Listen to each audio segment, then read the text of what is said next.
Stop using your crippled vet sob story as an excuse, you're pathetic. Gabriel hissed.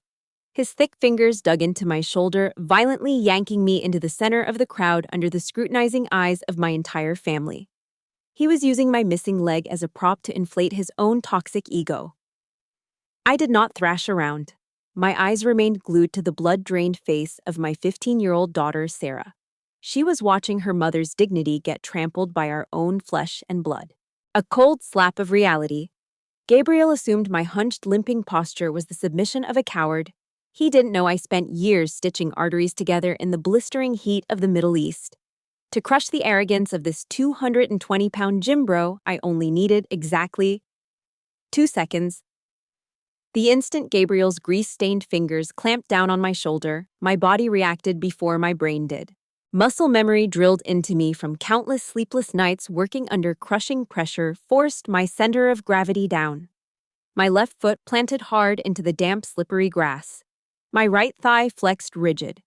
It locked the carbon fiber socket tightly against my raw, bleeding stump. The violent jerk from a man weighing over 200 pounds sent me tipping forward. I did not fall. I took a slow, deliberate breath. 4 seconds in. I forced my hammering heart to slow down. The air punching into my lungs tasted like cheap drugstore cologne mixed with his sour, anxious sweat and the sharp, acrid smoke of burning beef fat. I didn't raise my hands to block him. I didn't take a single step back. I rooted myself to the earth, letting that filthy hand twist the fabric of my shirt. I became a silent, immovable pillar right in the middle of his unprovoked rage. Time froze in that first second. My gaze slid past the tight collar of Gabriel's t-shirt and scanned the Oak Creek campground. Over 20 people who shared my bloodline were gathered there. Beneath the wide canvas awning sat 5 premium folding camping chairs. Uncle Tom slouched in one, picking his teeth. Aunt Martha occupied another. The remaining 3 were piled high with Chloe's designer handbags and a mess of plastic toys belonging to Gabriel's kids. Not a single empty seat for me. For the past 2 hours, I'd been leaning against the rough, splintered bark of an old oak tree. Every slight shift of my weight sent a spike of agonizing pain shooting up my lower spine. The freezing cold titanium joint ground against my skin, leaving raw blisters. Not one person in this family thought a woman missing half a leg deserved a place to sit. They slapped bumper stickers supporting veterans on the backs of their SUVs, but in reality, they just considered my isolation on the fringes of their perfect Sunday as a given fact. The tinny pop music blaring from a cheap Bluetooth speaker kept thumping. But all around me, the wet chewing sounds and the familiar clinking of Bud Light cans abruptly stopped. The sizzle of dropping burger grease was the only sound left. Dozens of eyes locked onto the oak tree. I saw Ethan, my scrawny cousin who Gabriel had body slammed into the dirt just 5 minutes prior under the guise of family roughhousing. Ethan stood hunched by the plastic ice cooler. One side of his cheek was flushed red and scraped raw. His eyes darted down to the grass. Total submission. He avoided my gaze entirely, perfectly playing the role of the human punching bag. I looked at Chloe, my own sister. She stood by the smoking grill, her knuckles white as she gripped a pair of metal tongs. She watched her husband use brute force to yank her disabled sister by the collar. She just bit her lower lip and turned her head, staring intensely at the charred hot dogs blistering over the charcoal. No one stepped forward. Not a single voice spoke up to stop it. They were perfectly fine buying their own temporary peace by throwing me to the wolf. That collective silence crushed my chest far worse than Gabriel's heavy hand. My father Robert sat cross-legged on a wooden picnic bench. His thick fingers rhythmically tapped against a sweating beer can. He stared right at me with a sickeningly cold expression. His eyes transmitted a clear, silent order. Keep your mouth shut. Take it. Don't ruin the family. BBQ. They were always like this. For years, they drained my disability checks to cover their overdue mortgage and credit card bills. Yet they shoved me into the dark corners of every public gathering, terrified that my mechanical, uneven limp would somehow embarrass them in front of the neighbors. Gabriel's grip tightened. His thick fingernails dug straight through the tough fabric of my worn camo jacket, biting deep into the flesh of my collarbone. The fabric ripped slightly.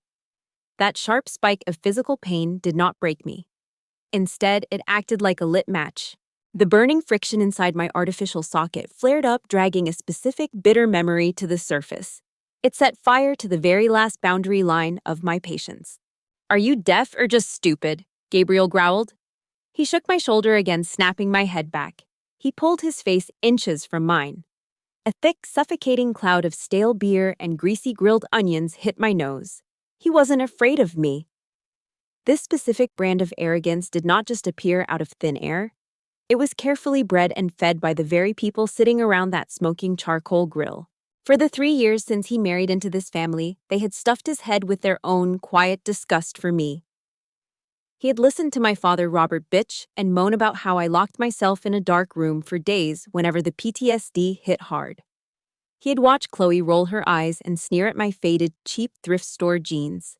Gabriel only saw me through their twisted lens, a defective piece of trash, a dragging weight on the family name. He attacked me in broad daylight because he was absolutely certain no one on that grass would ever take my side. I kept my eyes pinned to the steady rise and fall of his Adam's apple.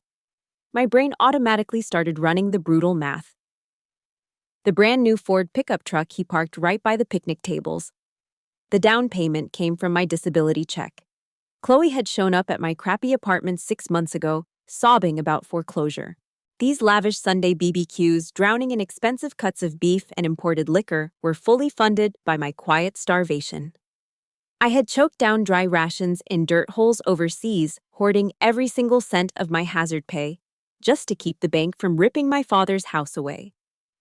But in their eyes, that blood money was just my built-in obligation. To them, a woman who couldn't jog, who couldn't haul a heavy bag of charcoal from the trunk, was just a useless eyesore ruining their perfect aesthetic. The heavy hand gripping my shoulder began to shake. Not from fear. It was the sick, buzzing high of total domination. He squeezed the worn cotton of my shirt. The muscles under his tight sleeves twitched. Gabriel was the textbook definition of a useless man, desperate for authority. Out in the real world, he was just a bottom-tier gym trainer, kissing up to wealthy clients for tips. But here in this backyard, propped up by a clueless wife and a bunch of broken, submissive cousins, here he got to play the alpha male. He used cheap wrestling moves and constant body shaming to cover up the massive hollow void inside himself. He fully believed that publicly breaking a disabled woman would finally prove he was the strongest guy in the yard. "Look at you shrinking away." Gabriel scoffed, a fleck of spit flying from the corner of his mouth. "You think wearing a uniform made you a hero? You're just a failure hiding behind a fake leg. You came back a broken mess, leeching off the government." He didn't get to finish that sentence. My mind went dead cold. The fingers of my right hand slowly curled inward, forming a solid, rock-hard block. My eyes traced the exact 45-degree angle from my hip to the side of his neck. If I drove the knuckles of my hand directly into his carotid artery, this conversation would permanently end. I just needed to shift my weight. Have you ever poured your own blood, sweat, and money into keeping your family afloat, only to have them treat you like a burden the second you needed them? If you know that exact kind of betrayal, please hit the like button, subscribe to the channel, and comment. I know the feeling down below. I need to know I'm not the only one standing alone in a crowded room. Right at the exact microsecond my survival instinct was about to override my restraint, a sharp, ear-piercing sound shattered the thick, heavy air. "Get your filthy hands off my mother right now." Sarah's voice ripped across the campground, carrying a mixture of absolute terror and raw, unfiltered rage.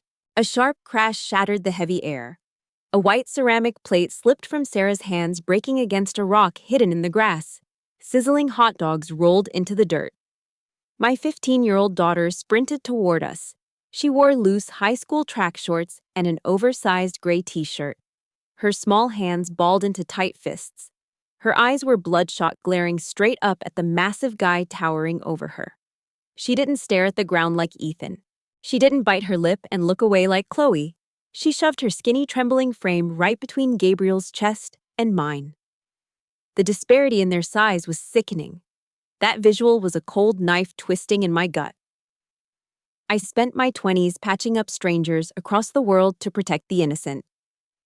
Now the child I would gladly die for was forced to act as a human shield for her disabled mother, right in our own backyard, in front of our own blood. Gabriel paused. He let go of my collar, holding both of his massive palms up by his chest in a mocking, exaggerated gesture of surrender. A crooked smirk stretched across his face. "Whoa, take it easy, kiddo," he drawled. His tone was thick with sarcastic pity. "I'm just helping your fragile mom stretch her legs a bit. Look at her. A stiff breeze could knock her over." He rolled his eyes and looked around the picnic tables, hunting for validation. A few low snickers drifted over from the group huddled by the beer cooler. My father took another slow sip of his Bud Light, perfectly content to watch the show without lifting a single finger. Gabriel turned back to me. He hacked, spitting a glob of saliva onto the grass right next to my boot. "Hiding behind a teenager now, you make me sick."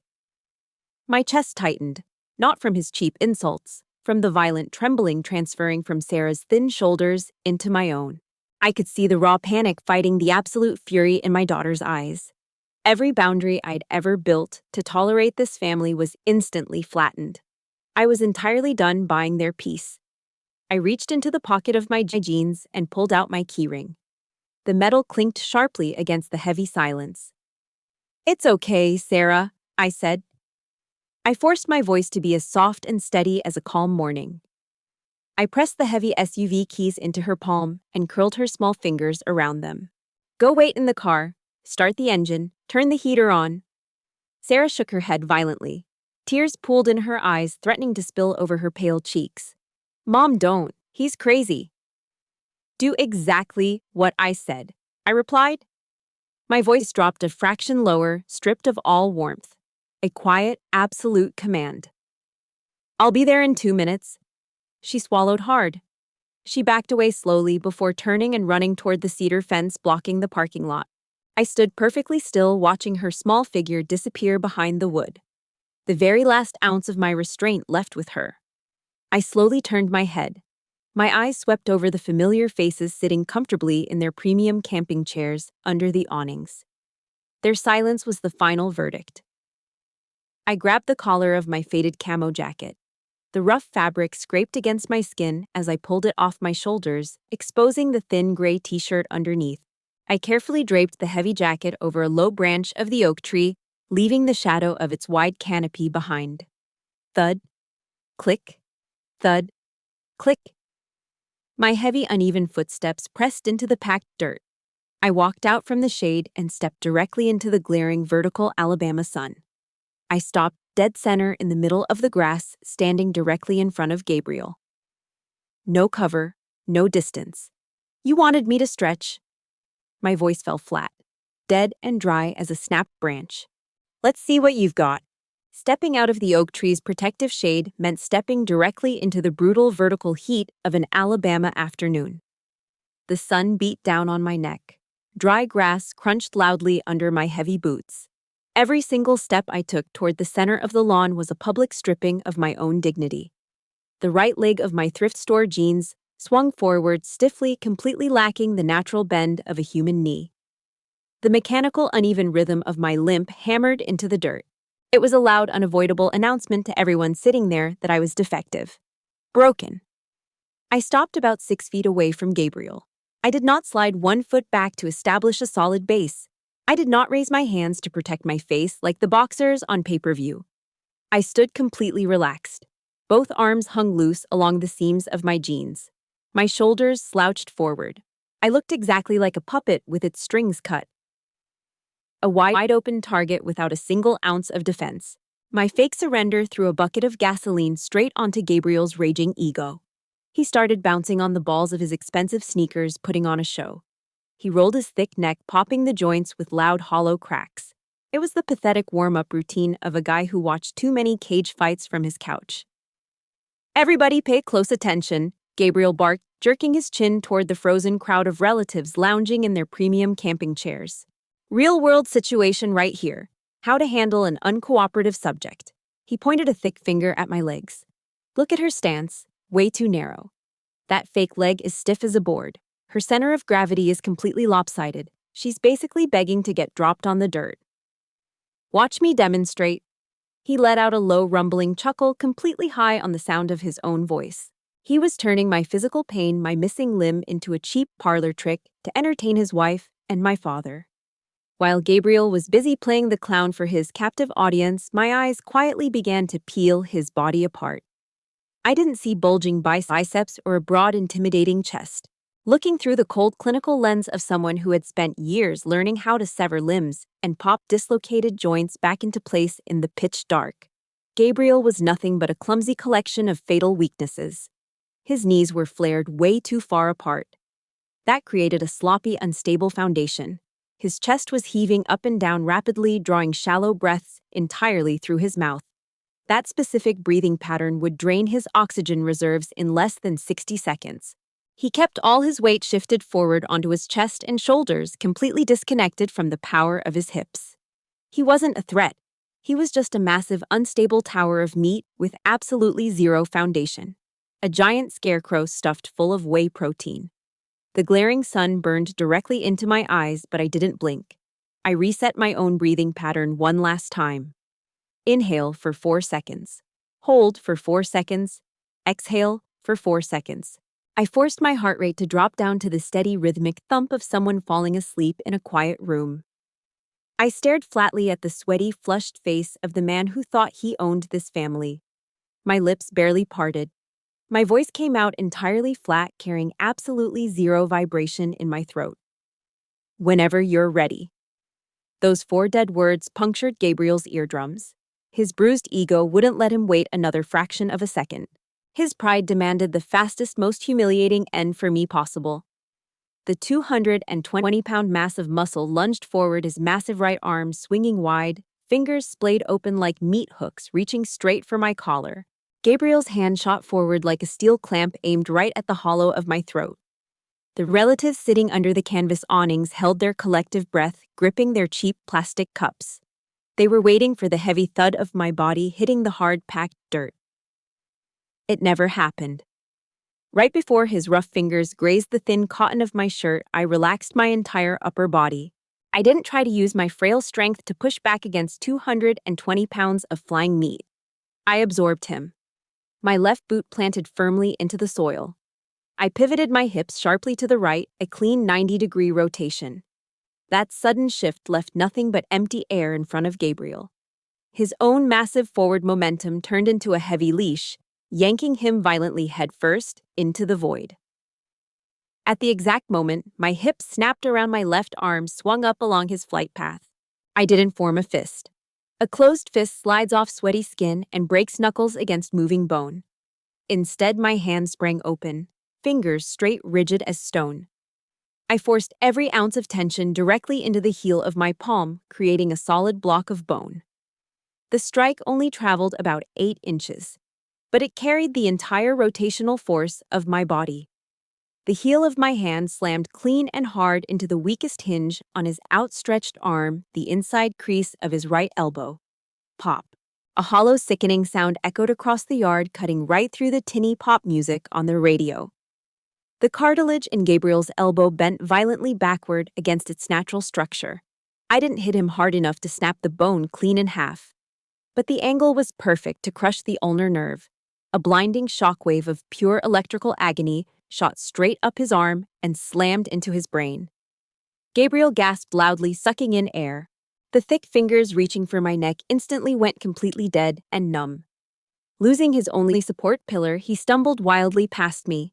His expensive sneakers tore up the dry grass, throwing dirt into the air as he tripped, pitching face forward. Through that entire sequence, I hadn't taken a single step back. I just stood my ground and turned. Gabriel frantically dug the toes of his shoes into the lawn, throwing his weight backward. He slammed the brakes just inches before his face planted directly into the scorching metal charcoal tray. He spun around, hugging his right arm tight against his chest. The muscle twitched uncontrollably. His smooth face flushed a deep, blotchy red, clashing violently with his crisp white shirt. Cold sweat beaded on his forehead. The arrogant smirk was completely gone, replaced by absolute, humiliating confusion. "Lucky bitch!" he hissed through gritted teeth. I looked straight into his wide, panicked eyes. My voice stayed as flat and cold as a frozen lake. "You broadcast your strike. You took a massive, deep breath right before you moved your lead foot. Don't ever do that. A breathing mistake like that is enough to cost you your life out there." My clinical deadpan critique was a lit match dropped straight into the powder keg of his bruised ego. It takes a special kind of patience to stay completely quiet while an arrogant bully tries to tear you down.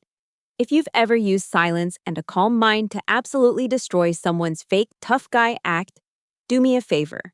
Hit the like button, subscribe to the channel, and comment, "Silence wins," down below. I want to see how many of us know the real power of staying calm. The complete lack of fear in my eyes broke the last remaining thread of Gabriel's sanity. His face twisted into something ugly. He let out a guttural roar, dropping his shoulder to wind up a massive blind haymaker aimed directly at the side of my head. Gabriel let out a guttural roar.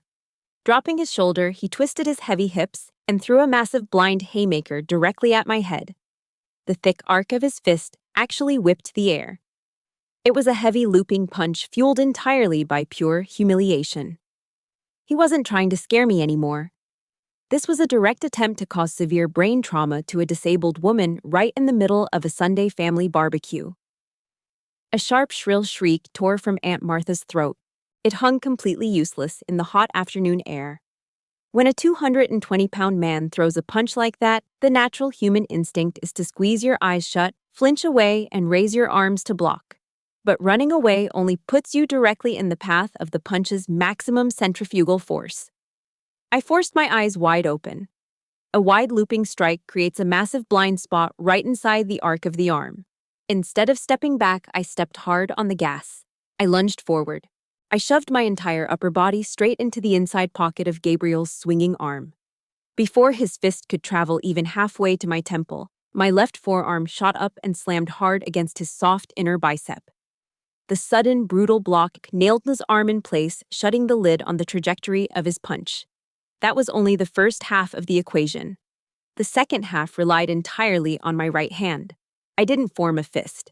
I kept my hand completely flat, pressing my fingers tightly together until the palm was as rigid as a slab of marble. I didn't need muscle power, I just needed physics. I drove the flat heel of my hand straight out, delivering a vicious upward push strike directly into the exact center of Gabriel's chest. Dead on the sternum. My violent forward thrust perfectly collided with his heavy falling momentum. Whoosh! An explosive rush of compressed air blasted out of Gabriel's throat. The strike forcefully emptied his lungs, blowing every single ounce of oxygen straight out of his mouth. Without oxygen, the human nervous system instantly shuts off the lights. The massive block of muscle went entirely limp. The brutal stopping power of the strike actually lifted the toes of his expensive sneakers 2 inches off the dirt. Gabriel stumbled backward 3 lifeless steps. Then his knees completely buckled under his own weight. Thud. He fell flat on his back. His heavy spine slammed against the hard-packed dirt, kicking up a low cloud of brown dust over the grass. He just lay there.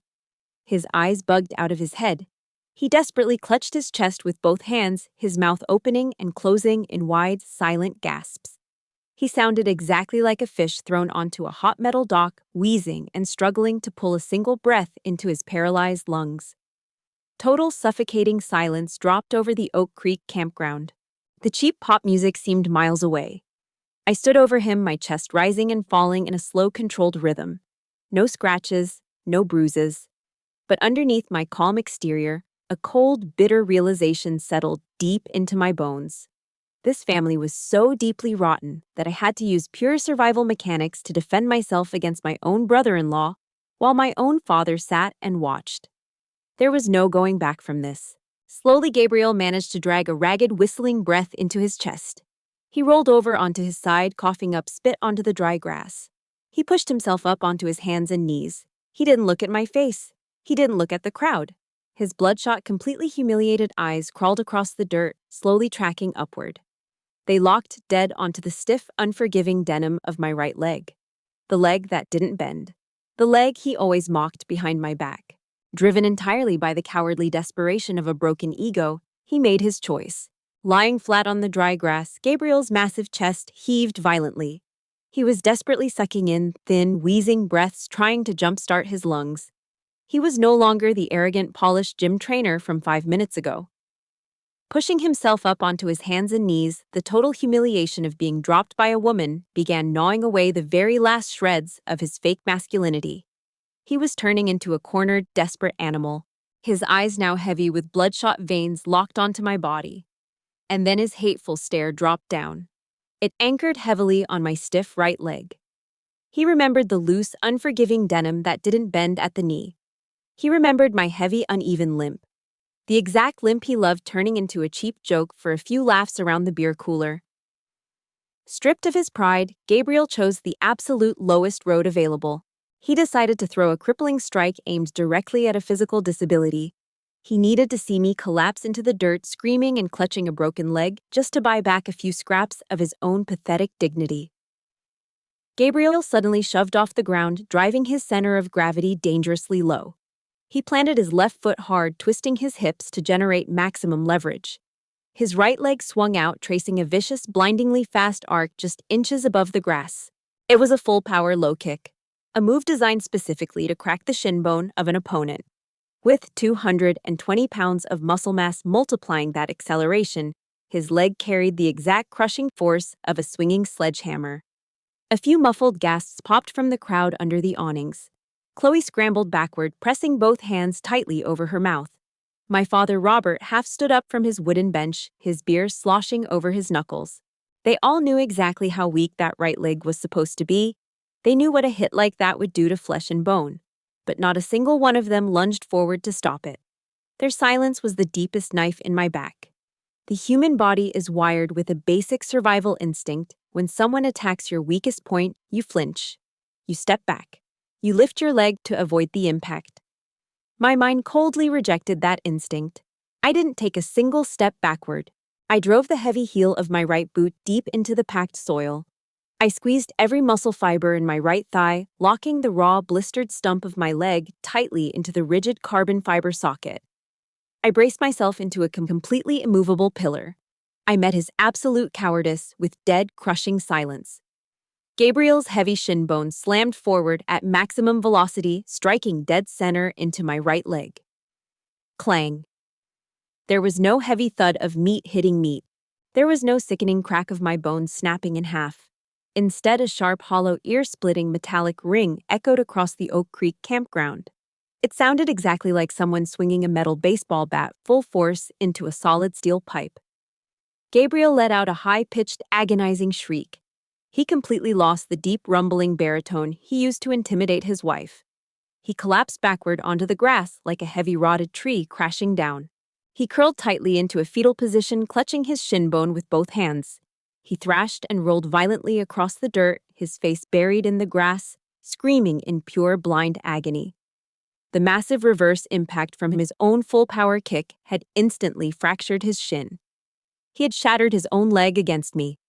Through the dust and the screaming, I remained standing exactly where I was. I didn't flinch. I didn't shift my weight.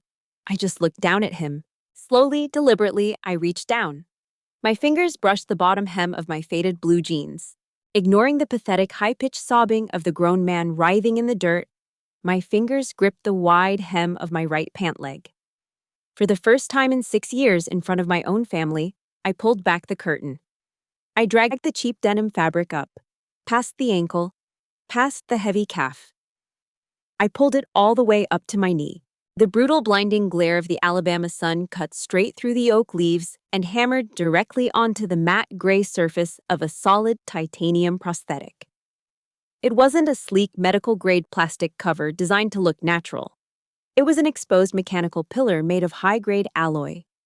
The metal caught the sunlight, flashing brilliantly against the dry brown grass. The harsh light exposed every single deep scratch, every gouge, and the heavy wear and tear scraped into the titanium from sliding through dirt, rocks, and raw concrete thousands of miles away from this quiet backyard. This was the reason I didn't fall when he yanked my shirt. This was the exact reason Gabriel just shattered his own leg into pieces. A suffocating dead silence crashed down over the Oak Creek campground. The tinny music from the Bluetooth speaker felt completely swallowed by the sudden vacuum of air. 20 people sitting in premium camping chairs turned into stone statues. Chloe stood frozen by the grill. Both of her hands were clamped tightly over her mouth. Her eyes were wide, welling up with tears, but it was impossible to tell if she was crying for her husband's broken bones or crying out of sheer, overwhelming shame. Ethan dropped the metal BBQ tongs. They hit the grass with a dull thud. My father Robert swallowed hard. The deep wrinkles on his forehead pinched together. He stared at the scratched metal leg.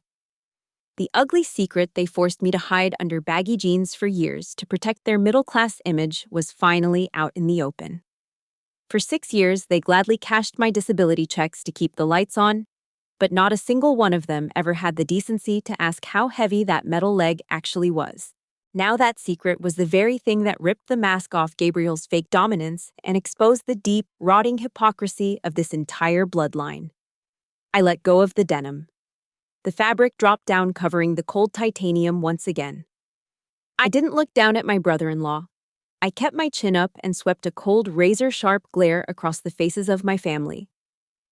Violence isn't a gym workout you get to show off on the weekends, I said. My voice was completely flat but loud enough to pierce the ears of every person sitting under the awnings. Violence is trash. It strips away pieces of your body that you will never ever be able to buy back with my disability money. I turned away from the crowd. I walked over to the low branch of the oak tree, grabbed my faded camo jacket, and slung it over my shoulder. I didn't look back at the mess on the grass. I started walking toward the parking lot. Click, thud, click, thud.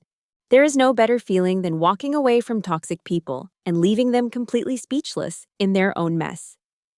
If you have ever cut ties and walked away from a situation that was draining the life out of you, hit the like button, subscribe to the channel, and comment "walking away" down below.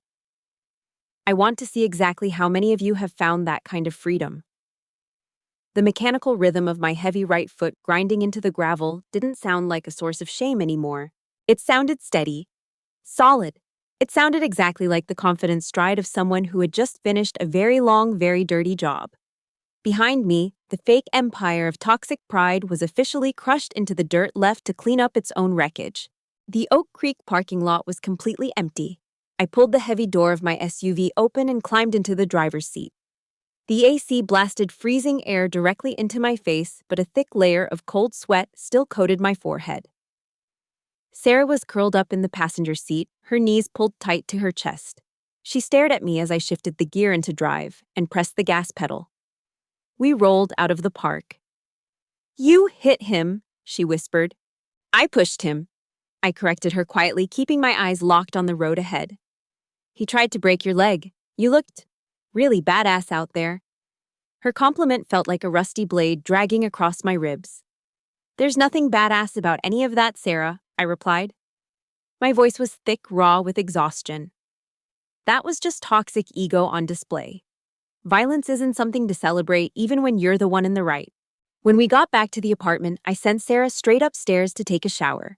The second my own bedroom door clicked shut. The iron walls I kept up in public finally cracked. I dragged myself over to the edge of the mattress and dropped down. Gabriel's vicious low kick hadn't left a single scratch on the titanium, but the massive reverse impact drove the rigid carbon fiber socket straight up into my stump. Real life isn't a superhero movie. Dropping a bad man in the dirt didn't miraculously heal my body. I gritted my teeth and peeled the thick silicone liner off my leg. The soft tissue around the surgical scar was torn open. It was swollen, angry red, and leaking fresh blood down my thigh. A blinding phantom pain ripped through nerves that didn't even exist anymore, shooting straight up into my skull. I shook 3 heavy ibuprofen pills into my palm, tossed them to the back of my throat, and swallowed them dry. I closed my eyes and waited for the throbbing in my skull to fade. I found out later through a short phone call from Ethan exactly what happened at the picnic tables after my SUV pulled away. Gabriel's entire alpha male fantasy shattered like cheap glass on that grass. He spent 10 minutes rolling in the dirt, clutching his fractured shin bone and whining. Not a single relative rushed over to help him up. Chloe stumbled toward him, her face completely drained of color. She didn't dare lift her head to make eye contact with anyone. Her blind pride in her loud, muscular husband was ripped away, exposing him for exactly what he was: a pathetic, hollow bully. The cousins who usually laughed at his crude jokes suddenly found themselves very busy packing up plastic containers, entirely ignoring his groans. In the middle of that absolute humiliation, my father walked over. Robert, a 68-year-old Navy veteran, stood over his son-in-law. He looked down at the writhing man with pure, unfiltered disgust. "That's enough," Robert barked. His voice flattened every other sound in the park. He pointed a thick, calloused finger straight at Gabriel's sweating face. "You don't get to call yourself a man after taking a swing at a disabled woman, especially family. Get him out of my sight, Chloe. And don't ever bring his face to another family gathering until he learns how to act like a human being." That single flat command was a total social execution. It permanently revoked Gabriel's status. The loud, arrogant empire he built in our backyard was completely gone. 4 days later, a cold front rolled into Alabama. The sudden drop in temperature made the scar tissue around my leg pull and throb.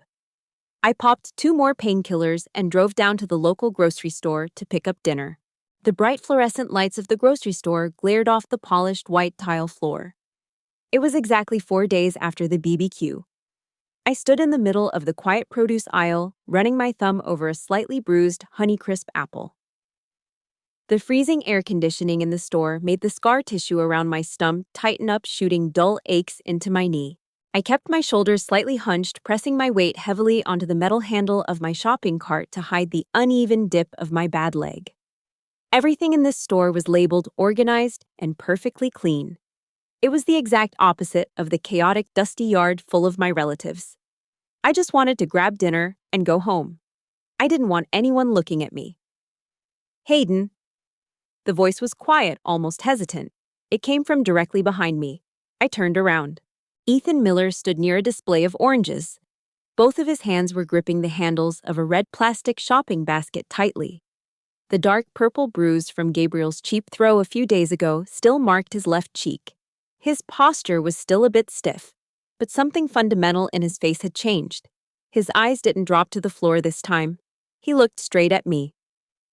There was no shrinking, no apology in his stare. "Ethan." I nodded slowly. He swallowed hard, shifting his grip on the plastic basket. "I'm sorry to bother you while you're shopping. I needed to say thank you." I didn't answer. I just waited. "Gabriel is a bully, a coward," Ethan said, his voice finding a steady rhythm. "We all knew it. Every single one of us knew it. But we were all too spineless to stop him. For years, I just let him humiliate me because I thought being loud and having big muscles meant you were strong. But when you stood there on that grass, you didn't try to prove anything. You didn't yell. You just stopped him completely cold." Ethan let out a long breath. A small, genuine smile cracked across his bruised face. "You showed me that real strength is just keeping quiet and standing your ground. I told my parents yesterday, I'm not going to any more family dinners if he's there. I'm done being the punching bag." I stood perfectly still by the apples. A 35-year-old accountant, a man who had spent his entire adult life keeping his head down and taking the abuse, was finally finding his own spine. And he found it because of me. For 6 long years, I treated my own missing leg like a dirty, shameful secret. I wore baggy, oversized clothes. I avoided crowds. I hid in the back of family photos. I tried to make myself invisible just to spare my family the embarrassment of looking at my mechanical joint. Gabriel looked at my limp and saw a weak, easy target. But Ethan looked at that exact same limp and saw an anchor. He saw a way out. The heavy, cold block of shame that had sat squarely in my chest for 6 years suddenly cracked open and dissolved into the freezing air of the produce aisle. I looked at Ethan, and for the first time in a very long time, I smiled. A real, completely unfiltered smile. "Stay strong from the inside out, Ethan," I told him. He nodded once, a solid, respectful dip of his chin. He turned and carried his red basket down the aisle. I dropped the Honeycrisp apple into a plastic bag. I grabbed the handle of my cart. But this time, I didn't lean my weight onto the metal bar. I stood up completely straight. I pushed my shoulders back. I took a step forward. Click, thud, click, thud. The sound of my titanium foot striking the hard tile floor echoed down the quiet grocery aisle. It was loud. It was uneven. It wasn't graceful at all. But it was the absolute, undeniable proof that I survived. I didn't try to muffle the sound anymore. I let it ring out with every single step. When I finally pushed my cart out into the parking lot, Sarah was already waiting by the passenger door of the SUV. Did you get the good apples? She asked, grabbing the plastic bags. Only the best, I said, hitting the unlock button on the key fob. Sarah looked at my leg, then looked up at my face. I'm really proud of you, Mom. She wasn't talking about the fight.